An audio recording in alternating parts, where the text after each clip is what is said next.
Hey guys, how are you all? Let's discuss something relevant to current issues, means current affairs things. Okay, and to cover the things in detail, let's come to the background.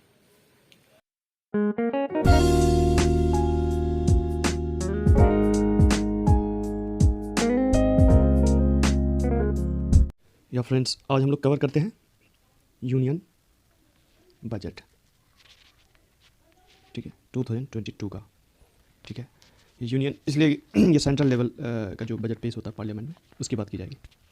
ठीक है, और इसका जो main feature है उसको ही cover करने की कोशिश किया जाएगा। ठीक है, और दूसरी बात ये है कि ये काफ़ी बड़ी होती है, इसकी वॉल्यूम काफ़ी कई सारे मतलब हंड्रेड्स ऑफ पेजेस में होते हैं। तो इसको मैं कंसाइज रूप में जो मेन जो इसका फीचर्स है उसको कवर करने की कोशिश करूँगा। ठीक है, और यूँ तो ये बजट एक वीडियो में भी कवर किया जा सकता है, तो उसमें वही है कि आप पढ़ते चलो और स्लाइड करते चलो। तो मैं ऐसा नहीं करूँगा, मैं कोशिश करूँगा कि इसको अपने लेवल पे जितना समझा पाऊँ। तो इसीलिए मैंने इसको जो यूनियन बजट है 2022 का, इसको 2 वॉल्यूम में कवर करूँगा, यानी कि 2 वीडियो बनेगा। एक अभी मैं बना रहा हूँ, एक बाद में बनाया जाएगा। ठीक है, तो ये है। और दूसरी बात ये है कि ये जो भी मैं कंटेंट यूज़ करता हूँ, यानी स्टडी मटेरियल वीडियो बनाने के लिए, है ना, तो इसका सारा पीडीएफ आपको मिल जाएगा। इसके लिए मैंने एक चैनल, यानी कि टेलीग्राम चैनल क्रिएट किया है इसी नाम से, यूजुअल लर्निंग के नाम से। ठीक है, तो उसका लिंक भी मैं इस वीडियो को डिस्क्रिप्शन बॉक्स में डाल दूँगा। ठीक है, और इस चैनल को सब्सक्राइब कर दीजिए आप लोग यूट्यूब में, है ना, यूजुअल लर्निंग। ठीक है, तो ये है। और रही बात, अभी बात करते हैं बजट की, यानी कि यूनियन बजट।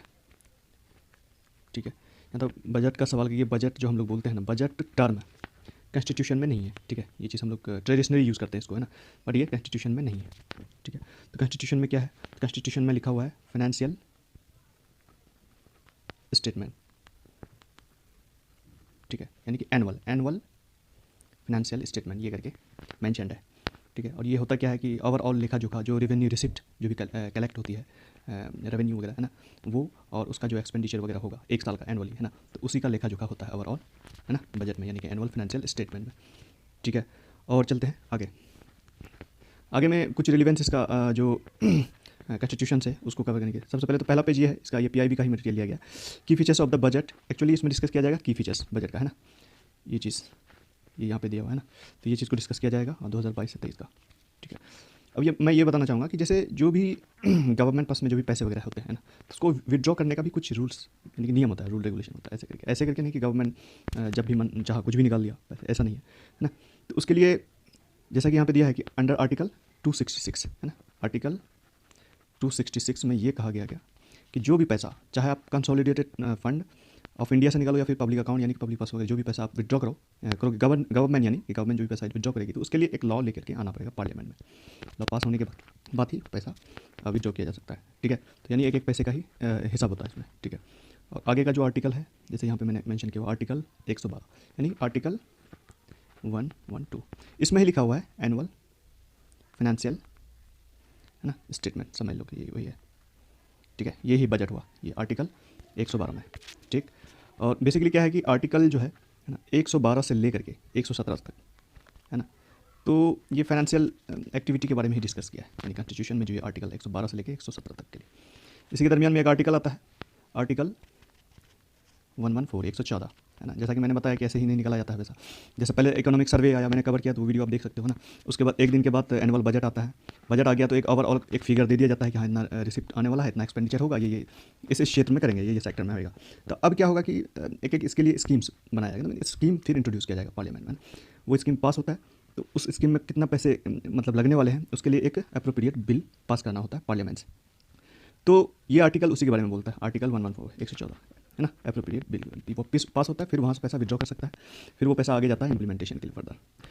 तो ये है ओवरऑल। ठीक है, अब चलते हैं आगे यहाँ पे जो ये पहला पेज, कह सकते हो कि की फीचर्स क्या है कि गोल्स ऑफ अमृतकाल की लक्ष्य है, ये सब जो है 3 लक्ष्य दिया गया है। ठीक है, अब अमृतकाल किसको कहा गया? जैसा कि हम जानते हैं कि आज़ादी का यानी कि लगभग 75 ईयर्स हो चुका है ना।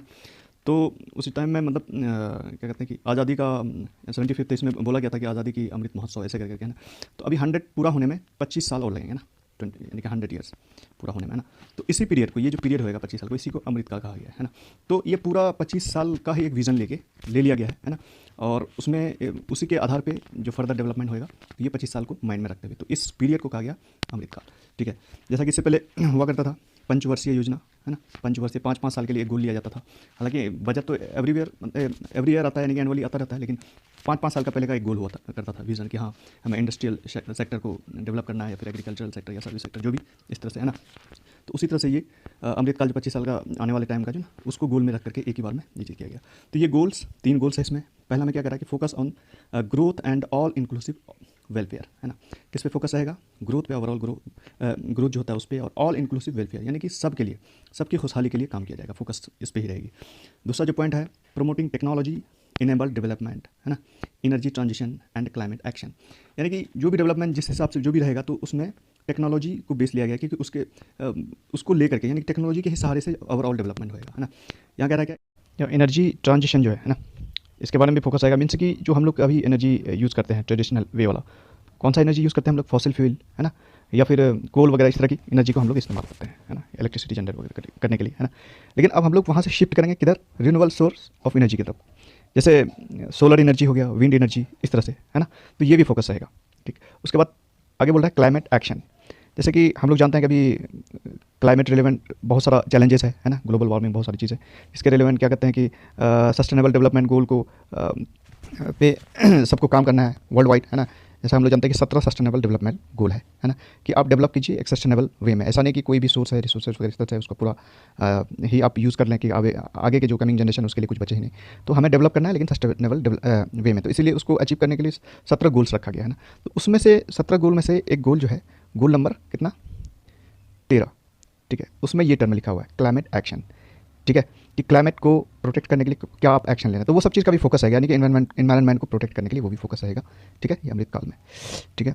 अब आगे थर्ड पॉइंट जो है इसका, virtuous cycle starting from private investment crowded in by public capital investment. ये बोल रहा है कि प्राइवेट इन्वेस्टमेंट और प्राइवेट, यानी डेवलपमेंट के लिए चाहे प्राइवेट इन्वेस्टमेंट करना पड़े या फिर पब्लिक इन्वेस्टमेंट, वो दोनों चीज़ें रहेगी। वर्चुअस साइकिल में कि स्टेप बाय स्टेप जब जिस चीज़ की ज़रूरत रहेगी वो चीज़ किया जाएगा। कभी अभी जैसे ये हो रहा है कि डिसइन्वेस्टमेंट वगैरह हो रहा है, कि कुछ पब्लिक सेक्टर से जुड़े हुए कुछ भी, कोई भी ऑर्गेनाइजेशन वगैरह, उसको जो है प्राइवेटाइज किया जा रहा है, वो सिचुएशन को देखते हुए, ठीक है। तो यही होता है वर्चुअस साइकिल, ठीक है। अब आगे बढ़ते हैं। आगे है 4 प्रायोरिटीज़, ठीक है।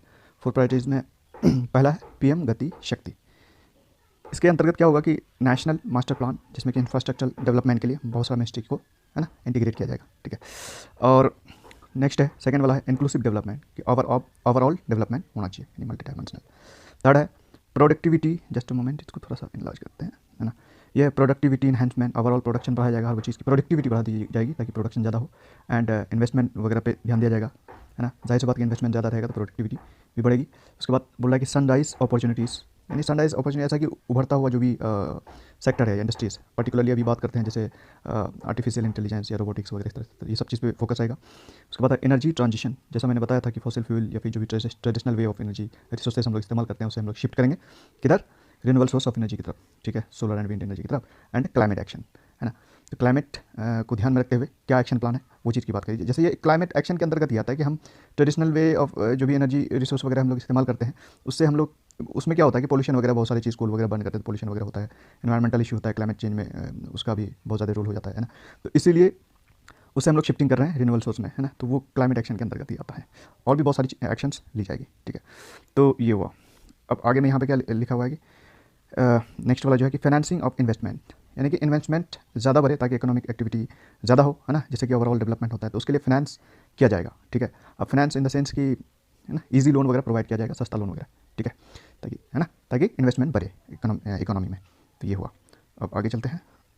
आगे एक ग्राफ दिया है ना, इसको समझने की कोशिश करते हैं। तो ये ग्राफ में क्या है कि जीडीपी के बारे में बोला है और जीवीए के बारे में बोला है ना। लाख करोड़ में इधर से इंडिकेट कर रहा है, ये सब जो है लाख करोड़ में इंडिकेटेड है ना। और ये 2019 to 20 और 2021 21 to 22 और क्वार्टरली दिया first quarter, second, third, fourth, इस तरह से, ठीक है। तो ये जीडीपी जैसा कि हम लोग जानते हैं, जीडीपी का मतलब ये होता है कि फाइनल गुड्स एंड सर्विसेज का जो वैल्यू होता है with in period of time, यानी नॉर्मली एनुअली और particular territory. For example India की बात करते हैं कि इंडिया के टेरिटरी के अंतर्गत जो भी फाइनल गुड्स एंड सर्विसेज का वैल्यू रहेगा, उसका जो मेजरमेंट होता है वो जीडीपी में कैलकुलेशन होता है, उसका कैलकुलेट किया जाता है। और उसी तरह से GVA भी एक मेजरमेंट के लिए ही होता है, ये एक टूल है कि मेजरिंग टूल। लेकिन इसमें क्या होता है, ये जो होता है ना GDP, ये कंज्यूमर एंड से होता है, ठीक है। GVA जो होता है ये सप्लायर एंड से होता है ना। ये इसको कहते हैं कि ग्रॉस वैल्यू एडिशन, है ना। तो इसमें क्या होता है कि जो भी वैल्यू एडिशन करते हैं कोई भी प्रोडक्ट को तैयार करने में, सिर्फ उसको ही कैलकुलेट किया जाता है, ठीक है। जैसे एग्जांपल देता हूँ मैं यहाँ पे, है ना। मान लो कि ब्रेड, जो हम लोग ब्रेड वगैरह खाते हैं, है ना, ब्रेड वगैरह लेते हैं, तो ब्रेड बनाने के लिए क्या होता है कि वीट का इस्तेमाल, यानी कि आटा का इस्तेमाल होता है वीट का, है ना। एक सेकेंड, वीट ऐसे होता है ना, WHEAT, ठीक है। तो वो मान लो कि आटा लिया हमने कितने का, 25 रुपये का वीट का आटा लिया, ठीक है। प्लस अब उसमें कुछ क्रीम वगैरह, कुछ फ्लेवर वगैरह, कुछ शुगर वगैरह इस तरह से ऐड होगा। मान लो कि 25 रुपये का और भी ऐड हो गया, ठीक है। प्लस अब पैकेजिंग होएगा उसका, है ना, पॉली बैग वगैरह कुछ भी एक स्टैंडर्ड फॉर्म पैकेजिंग, ब्रांडिंग वगैरह, उस पर प्रिंटिंग वगैरह होएगा, 10 रुपये और पकड़ लो आप। टोटल कितना हो गया, 60 रुपये, 60 रुपीज़ हो गया, है ना। तो ये ओवरऑल 60 रुपीज़ फाइनल बन के जो तैयार हुआ, तो इसको आप GDP के अंदर ले सकते हैं। लेकिन इसमें से अब यहाँ पे क्या बोल रहा है कि GVA सिर्फ वैल्यू एडिशन को ही कैलकुलेट करना है, ये वाला जो है ना, वैल्यू एडिशन को। तो वैल्यू एडिशन यहाँ से शुरू हो रहा है इसका, है ना, यहाँ से शुरू हो रहा है। तो ये दोनों को जोड़ा जाएगा तो कितना हो जाएगा, 25 10 35, समझ रहे हो ना। तो ये होता है। तो यहाँ पे जो ये ग्राफ दिया गया है ना, ये ब्लू वाली जो है, ब्लू वाली ग्राफ जो है, ये GDP को शो करता है, और ये जो येलो विथ ग्रीन डॉट्स जो है ना, ये GVA को शो करता है। तो अब यहाँ पे देखते हैं कि शुरुआत में तो ओवरऑल कांस्टेंट जैसा ही जा रहा है, इस तरह से दोनों का फिगर इस हिसाब से जा रहा है, 19-20 की बात कर रहे हैं।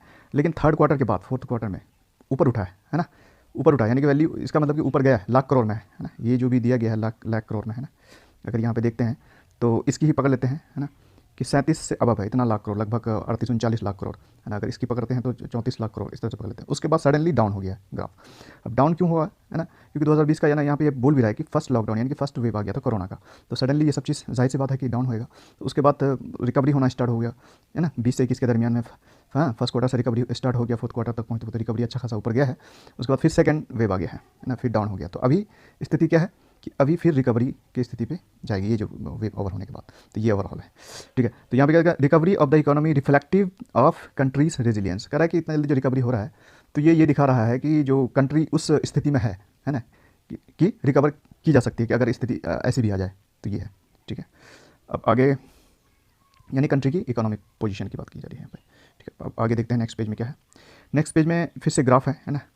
कहता है कि जस्ट अ मोमेंट, इसको थोड़ा स्लाइड, हाँ, यहाँ क्या कह रहा है कि Indian economy staging and sustained recovery, है ना।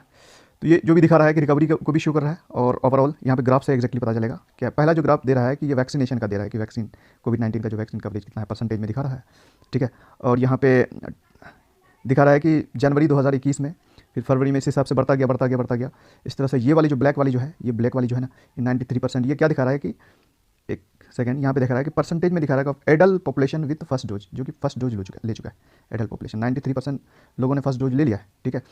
ये वाली डॉट जो रेड कलर में है, ये दिखा रहा है कि percentage of adult population with second dose, जो कि सेकंड डोज लिया है 69.8, यानी 70 के आसपास में सेकंड डोज भी ले चुका है, ठीक है। अब चलते हैं यहाँ पे नेक्स्ट ग्राफ में थोड़ा जल्दी बोलता हूँ, आप लोग पॉज करके, या फिर PDF मिलेगा ही आपको टेलीग्राम में, वहाँ पर से आप लोग देख लेना, है ना। ट्रेंड्स इन डिफिसिट, जो कमियाँ होती है, हाँ, उसका क्या ट्रेंड रहा, वो चीज़ को देखते हैं। अब किस चीज़ को दिखाने की कोशिश कर रहा है ये, यहाँ पे तो सबसे पहले ये देख लेते हैं, हाँ। यहाँ पे जो ये दिखा रहा है, जस्ट अ मोमेंट, इसको मैक्सिमाइज करते हैं, है ना। परसेंट ऑफ GDP के कितना परसेंटेज में, है ना, ये दिखा रहा है। नीचे में एयर है 15 से 16 के दरमियान, 16 17 18 19, इस हिसाब से ये सब चीज़ें हैं क्या। यहाँ पे ये दिखा रहा है, ये वाली जो है कौन सी, डॉट, ये वाली लाइन है ना, ये जो दिखा रहा है, ये है ना, ये कहता है कि इफेक्टिव रेवेन्यू डेफिसिट को दिखा रहा है, ये वाली लाइन, ठीक है। और ये येलो वाली जो है, ये दिखा रहा है प्राइमरी डिफिसिट, और ये जो ऑरेंज वाली लाइन है ना, ये फिस्कल डिफिसिट ओवरऑल को दिखा रहा है, ठीक है। अब यहाँ पे दिखा रहा है कि ये बता रहा है परसेंटेज में ही दिखा रहा है कि कितना परसेंटेज ओवरऑल, 15 16 17 18, मतलब कि बहुत ज़्यादा चेंजेस नहीं है, ये एक पैटर्न में जा रहा है, ठीक है, इस हिसाब से। उसके बाद 19 से 20 के दरमियान में ये डिफिसिट बढ़ा, डिफिसिट मतलब कि कर्ज बढ़ा, डेब्ट बढ़ा, है ना।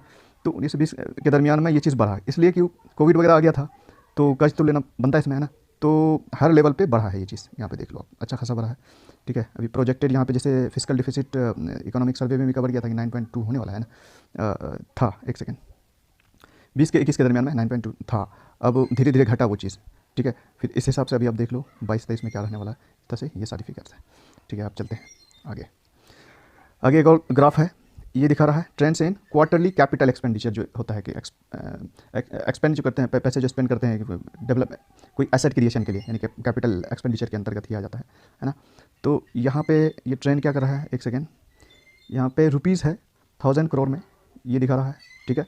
यहाँ क्वार्टरली 2019 के फर्स्ट क्वार्टर, 19 के सेकेंड, 19 के थर्ड, फोर्थ, इस तरह से जिगजैग पैटर्न बन रहा है ना। एक्सपेंडिचर कभी घटा है, कभी बढ़ा है, घटा है, बढ़ा है, घटा है, बढ़ा है, इस तरह से। फिर कोविड लॉकडाउन का पीरियड आया तो उसमें एक्सपेंडिचर घट गया है, फिर रिकवरी के बाद फिर बढ़ा है।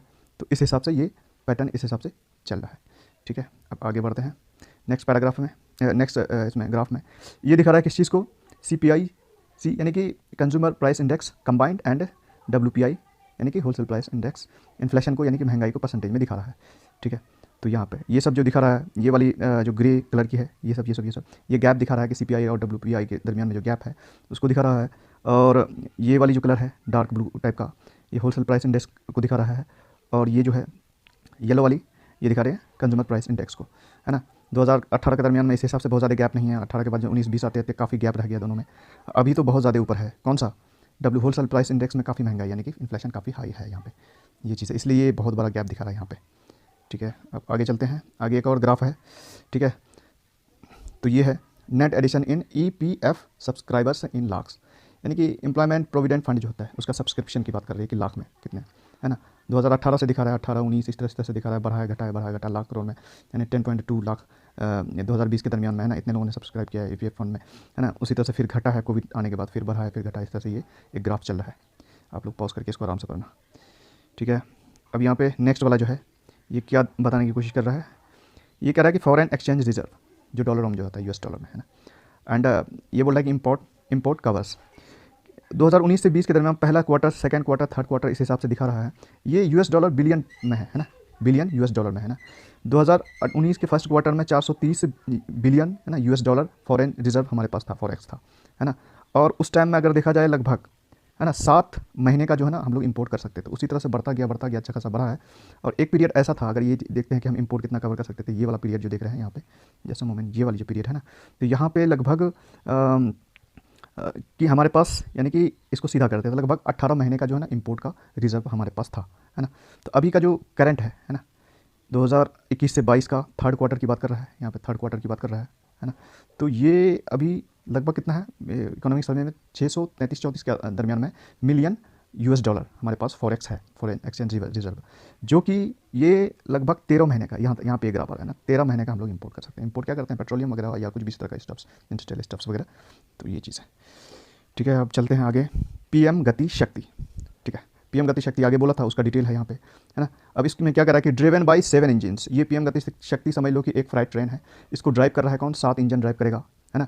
कौन कौन सा है? सब है, ये सब 7 इंजन, है ना। एक रूट्स है, रेलवेज़ है, एयरपोर्ट्स है, पोर्ट्स, बंदरगाह वगैरह जो होता है, mass transport, waterways, logistic infrastructure, goods वगैरह कैरी जो करते हैं उसका इंफ्रास्ट्रक्चर को डेवलप करने की बात करी गई है, ठीक है।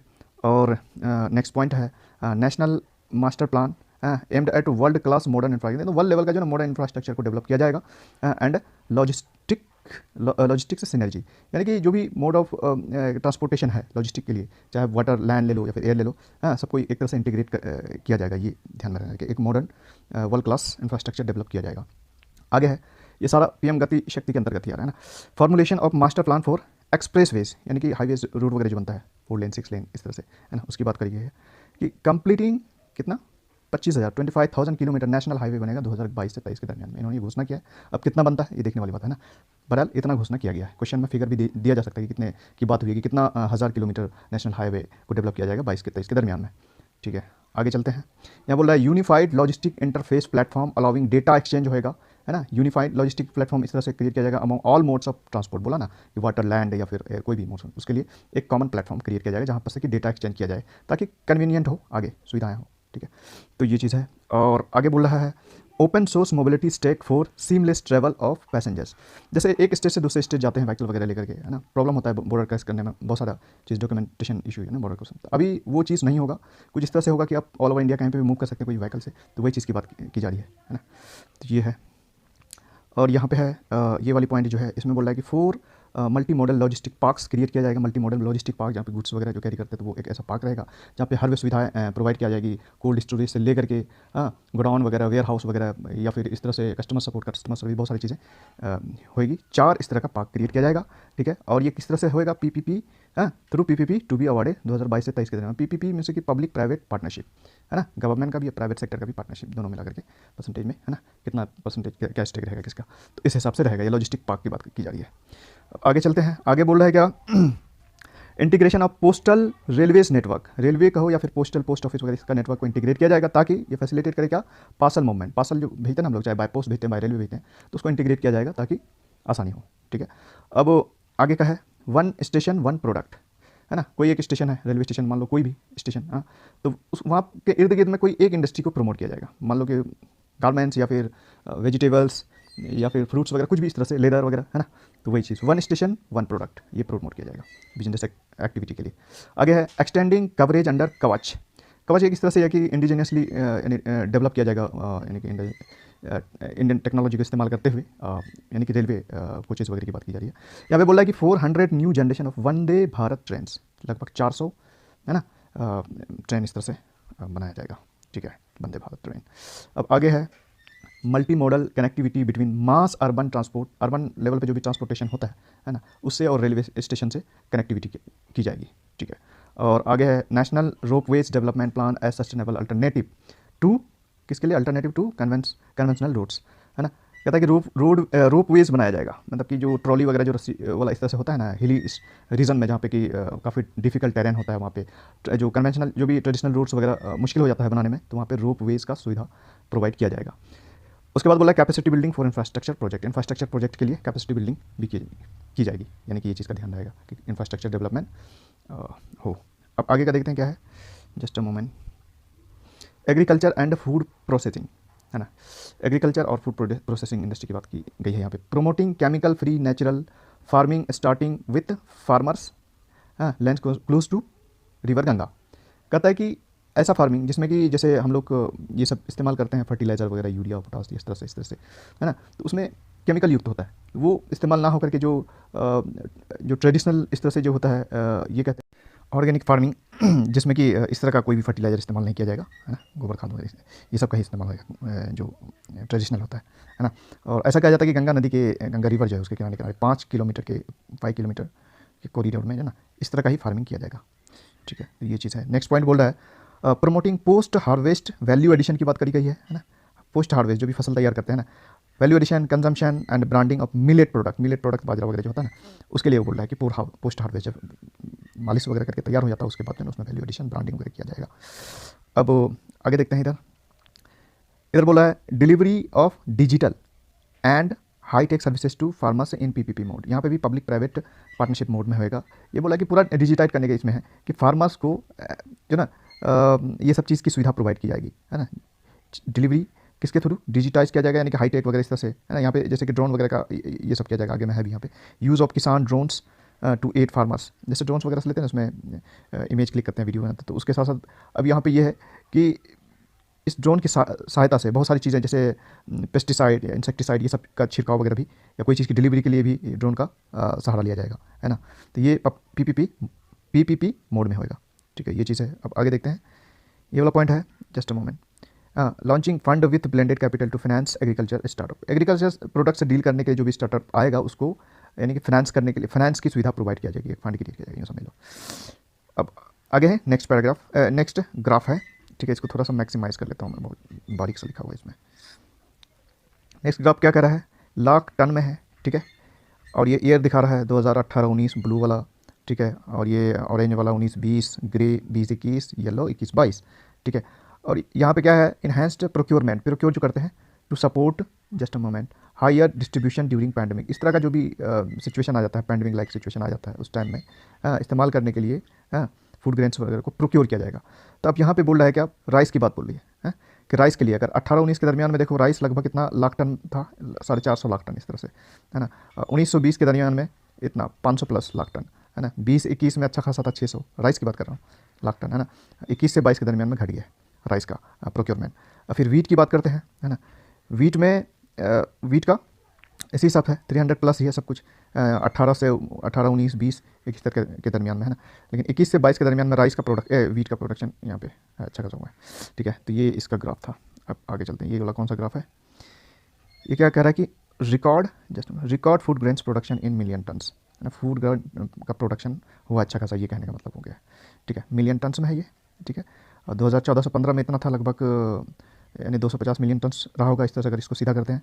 तो 15-16 थोड़ा बढ़ा है, 16-17 ज़्यादा बढ़ा है, 17-18 थोड़ा बढ़ा है, 18-19 थोड़ा बढ़ा है, 19-20 थोड़ा और बढ़ा है, और 20 से 21 के दरमियान में बढ़ा है, ठीक है। यानी कि 300 प्लस कह सकते हैं, 300 मिलियन टन्स में फूड ग्रेन्स में सब सारा अनाज आ गया उसमें, जो भी हो जाता है कि स्टेपल फूड के लिए, ठीक है।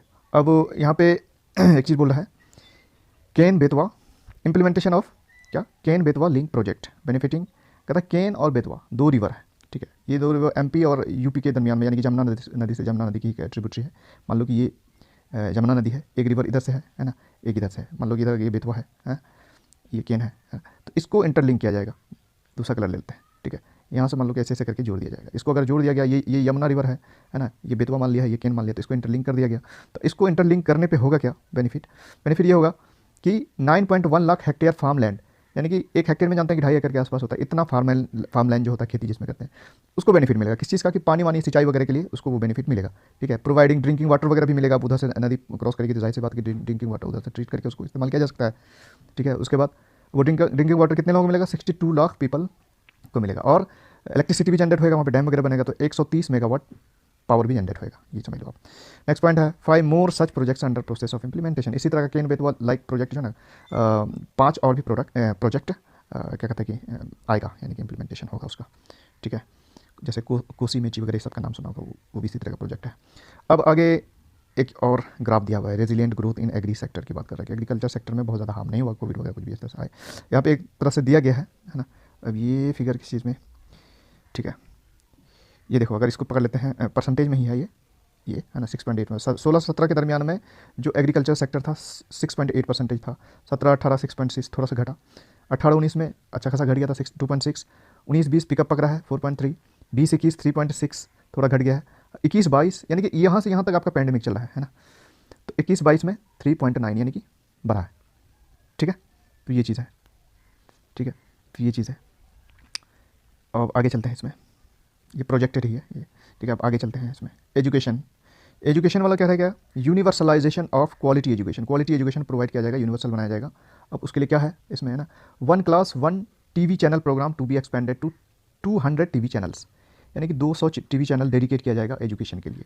एक क्लास के लिए एक चैनल डेडिकेट कर दिया जाएगा, वो सारा उसी क्लास से रिलेवेंट वो दिखाएगा, ठीक है। अब यहाँ क्या रहेगा कि वर्चुअल लैब जैसा वर्चुअल यानी कि ऑनलाइन वाला, है ना, and skilling e labs to promote critical thinking, यानी कि क्रिएटिविटी वाले ना, skills and stimulated learning environment, इस तरह का इन्वायरमेंट पैदा किया जाएगा, यानी कि सारा चीज़ ऑनलाइन का ही ये चीज़ है, ठीक है। इसको आगे देखते हैं, आगे क्या करेगा, डिजिटल यूनिवर्सिटी, एक डिजिटल यूनिवर्सिटी भी बनाया जाएगा, डिजिटल समझ लो आप, है ना। तो वहाँ पे फिजिकली आपको जाने की जरूरत नहीं है, सारा चीज़ ऑनलाइन ही रहेगा। Will be established with world class quality universal education, मतलब कि अच्छा वर्ल्ड क्लास एजुकेशन दिया जाएगा जो कि यूनिवर्सल रहेगा, वर्ल्ड क्लास क्वालिटी की एजुकेशन मिलेगी, ठीक है। आगे बोल रहा है high quality E content will be delivered through digital teachers, यानी कि जो स्टडी मटेरियल्स वगैरह जो होता है वो सब यानी PDF फॉर्म में या वीडियो फॉर्म में इस तरह से मिलेगा आपको, है ना। ये हाई क्वालिटी का ये कंटेंट मिलेगा आपको, जो कि डिजिटल टीचर आपको प्रोवाइड करेंगे, ठीक। अब आगे है स्किल डेवलपमेंट की बात हो रही है ना, digital ecosystem for skilling and livelihood, यानी कि स्किल डेवलप करने के लिए भी डिजिटल इकोसिस्टम ही बनाया जाएगा इसमें, जिसका नाम दिया गया है देश स्टेक ई पोर्टल। अगर इस तरह से सवाल आ गया, क्वेश्चन आ गया MCQ फॉर्म में कि ये किससे रिलेवेंट है, देश स्टेक ई पोर्टल, है ना, तो आपको समझ में आ जाना चाहिए कि ये डिजिटल इकोसिस्टम है स्किल डेवलपमेंट के लिए, है ना, एंड लाइवलीहुड। स्किल डेवलप होएगा तो जैसी बात की एम्प्लॉयमेंट जॉब अपॉर्चुनिटीज, है ना। Will be launched promote online training basically होएगा। अब इधर है startup will be promoted to facilitate drone Shakti for drone as a service. वही बोल रहा है कि स्टार्टअप जो भी इस क्षेत्र में आएगा, है ना, तो उसको प्रमोट किया जाएगा ताकि वो ड्रोन से डिलीवर करे, है ना, सर्विस प्रोवाइड करे ड्रोन से, है ना। तो यही कह रहा है, इसमें और ज़्यादा नहीं है कुछ। हेल्थ सेक्टर की बात करते हैं, national digital health ecosystem will be rolled out, है ना, यानी कि सब कुछ डिजिटाइज किया जाएगा। हेल्थ जैसे कि यूँ बोलोगे जैसे कि नंबर वगैरह लगाना होता है कि ऑनलाइन आप कर सकते हैं, यानी कि अपॉइंटमेंट वगैरह बहुत सारा चीज़, है ना, तो ये चीज़ है, यानी कि डिजिटाइज किया जाएगा, ये ओवरऑल इसका कहने का मतलब। National tele mental health programme will be launched for quality counselling, यानी कि मेंटल इशू वगैरह इस तरह से जो होता है किसी को, इस तरह से कस्टमर केयर वगैरह होता है ना, तो उसी तरह से कोई नंबर प्रोवाइड किया जाएगा कि उस पर आप कॉल कीजिए, डॉक्टर से आप कनेक्ट कीजिए, डॉक्टर को बताइए अपना इशू, उसके बाद वो आपको काउंसलिंग करेंगे, है ना, ओवर फोन, ठीक है, ऑनलाइन। बस यही इसका मतलब हुआ, ठीक है। अब यहाँ पे आगे बढ़ते हैं। इंटीग्रेटेड आर्किटेक्चर किस चीज़ के लिए? मिशन, ये सारी चीज़ हेल्थ से रिलेवेंट ही बोल रहा हूँ मैं, ठीक है। मिशन शक्ति यानी कि एम्पावरमेंट वुमेन वगैरह को इससे रिलेवेंट होगा, ये स्कीम है, इसको पर्टिकुलरली आप पढ़ सकते हो उसको। मिशन वत्सलया है ना, सक्षम आंगनवाड़ी, पोषण 2.0 लॉन्च, ठीक है, टू बी लॉन्च्ड, है ना, ये सब चीज़ लॉन्च होना है। ये ओवरऑल क्या है, चिल्ड्रेन एंड वुमेन वगैरह को के हेल्थ से रिलेवेंट बहुत सारा स्कीम्स इस तरह से चलाया गया है ना, वो सब चीज़ को बढ़ावा दिया जाएगा, कहने का मतलब ये कि लॉन्च किया जाएगा, ठीक है। अब यहाँ पे ये कह रहे हैं नेक्स्ट है 2 लाख आंगनवाड़ी वगैरह जो होता है छोटे छोटे बच्चे जहाँ पढ़ते हैं, उसको अपग्रेड किया जाएगा किसके फॉर्म में, सक्षम आंगनवाड़ी उसको कहता है। अब उसका क्या फॉर्म रहेगा उसको पढ़ना, ये आगे चल के उसका पता चलेगा ना, ये चीज़ है। अब यहाँ पे आउटले की बात करिए क्या, ये यानी कि करोड़ रुपीज़ में 2022-23 में, इसको देखते हैं। सक्षम आंगनवाड़ी या पोषण 2.0 जो अभी हमने बोला है ना, उसके लिए 20,263 करोड़ अलॉट किया जाएगा, यानी कि आउटले उसका ये है, ठीक है।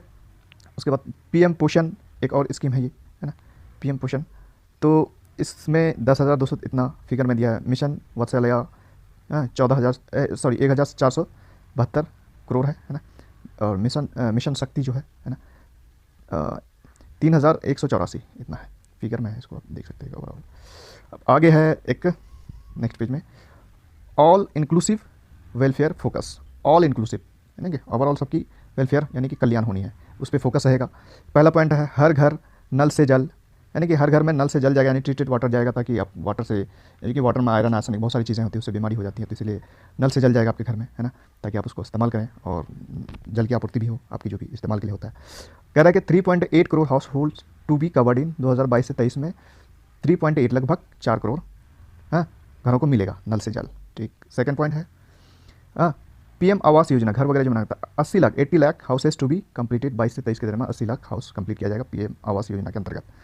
तीसरा कह रहा है, तीसरा है PM डिवाइन, है ना, ये इधर देखो, PM डिवाइन है to fund infrastructure and social development based, क्या कहते हैं कि based on felt needs of the north eastern जो स्टेट्स हैं वहाँ का इंफ्रास्ट्रक्चर या सोशल डेवलपमेंट के लिए स्पेशल ये चलाया गया है स्कीम, जिसका नाम दिया गया है PM डिवाइन। सवाल आ सकता है कि PM divine is relevant to what, है ना, नॉर्थ ईस्ट या कुछ भी इस तरह से दे देगा, साउदर्न स्टेट्स या फिर कुछ भी इस तरह से दे देगा, ठीक है। और आगे चलते हैं।